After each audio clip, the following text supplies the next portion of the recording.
Сборник абхазских пословиц и поговорок. Первая авторская книга на абхазском языке. Творчество становится реальностью. Международный детский проект фонда АТРС и программы «Территория культуры Росатома» театральное отделение. И здесь рождается магия. Под руководством опытного режиссера ты выйдешь на большую сцену и сыграешь в профессиональном спектакле. Как попасть в этот мир? Все просто. Прими участие в конкурсе, пришли свою работу, рассказ, стихотворение, иллюстрации или творческую визитку, пройди отборочный курс и жди приглашения на уникальный образовательный интенсив для победителей.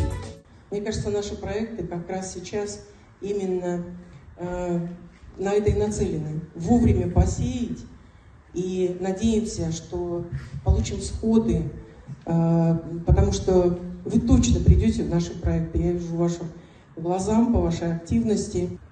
При поддержке концерна «Росэнергоатом» на территории пансионата «Литфонд» был установлен бюст Гулия, основоположника абхазской письменной литературы, которому мы только что возложили цветы.